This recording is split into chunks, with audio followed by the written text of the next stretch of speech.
I think a nuclear-free planet is a realistic aim that we need to work towards. I think the world has sickness, it has death, it has environmental degradation, it has weapons, it has violence, it has behavior that we regret, and that will always continue. But I think as religious communities, we have to strive for what we believe is godly. And I believe that a nuclear weapon-free world is a godly aim, and therefore it must be a realistic aim. Around the world, religious communities have the most authority, I believe. We forget sometimes in the West that religion still has huge weight in most of the majority of the world. And actually, it's the religious communities that hold the common good at heart, the religious communities that understands the deep ethical principles that underlie humanity.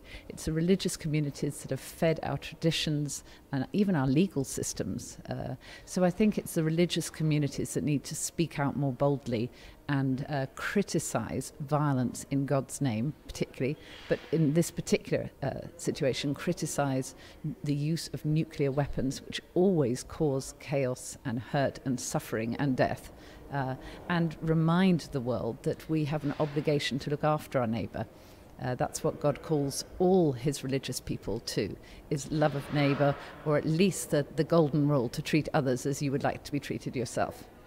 I'm an optimist, so I always see progress, and one of the most encouraging signs of progress recently was the agreement with Iran that took enormous diplomatic effort on all sides and did come to a conclusion. Not everybody was happy with the detail of the conclusion, but it did come to a significant conclusion. And I really do believe that that sets a model for other countries to consider their nuclear weapons policy.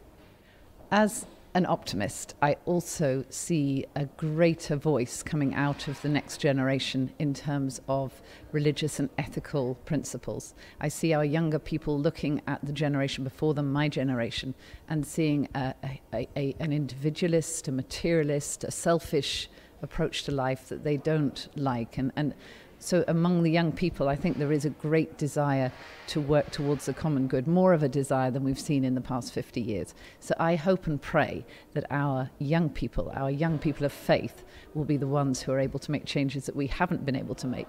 And an example of that is actually a Religions for Peace statement that was launched, an appeal that was launched just in 2009. We had over 20 million young people of faith who signed that appeal and wanted to work for a nuclear weapons-free world.